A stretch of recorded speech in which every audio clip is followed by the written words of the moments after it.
दोस्तों की जीवंत बातचीत के बीच एक लड़का बात कर रहा है। उसका ध्यान अचानक एक लड़की के आने से आकर्षित हो जाता है, जिसकी हंसी हवा में गूंज रही है। जब वह चलती है तो उसके बाल हवा में नाचते हैं। उसकी हंसी एक धुन की तरह है, जो लड़के की निगाहों को खींचती है। क्षण में खोया हुआ लड़का उसे देखता है।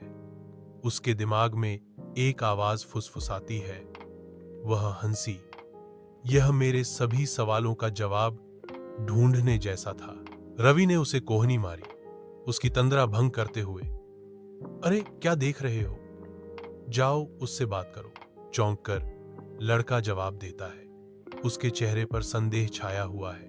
यह क्या कह रहे हो रवि?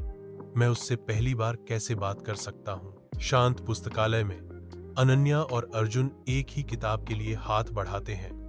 उनके हाथ आपस में छू जाते हैं, उनकी आंखें मिलती हैं। उनके बीच एक मौन संबंध उत्पन्न होता है। अनन्या धीरे से मुस्कुराती है, उसकी आंखों में जिज्ञासा की एक झलक दिखती है। अर्जुन थोड़ा शर्मिंदा लग रहा है। अनन्या के यह कहने पर उसके गालों पर लाली छा रही है। तुम इसे ले लो, अर्जुन धीरे से जवाब देता है। नहीं, तुम ले लो, मुझे कोई जल्दी नहीं है। अर्जुन और अनन्या शांत पार्क में एक साथ बैठे हैं, जो एक हार्दिक आदान प्रदान की मौन प्रस्तावना है। जैसे ही वे बात करना शुरू करते हैं, एक सौम्य गर्माहट हवा में भर जाती है, जिससे उनके बीच अनकही तनाव कम हो जाता है। अर्जुन कॉफी का प्रस्ताव रखता है, एक साधारण इशारा जो अनकहे एहसासों का भार वहन करता है। अनन्या स्वीकार करती है। पता है, मुझे पहले किसी पर भरोसा नहीं था, लेकिन तुम्हारे साथ सब कुछ आसान लगता है। अर्जुन हार्दिक ईमानदारी से जवाब देता है, शायद इसलिए क्योंकि तुम मेरी कहानी का सबसे खूबसूरत हिस्सा हो।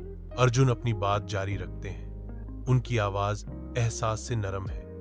मुझे लगता है कि हम दोनों एक दूसरे को लंबे समय से जानते हैं। अनन्या की आंखें आपसी समझ से चमक उठती हैं और वह जवाब देती है, हाँ, मुझे भी ऐसा ही लगता है।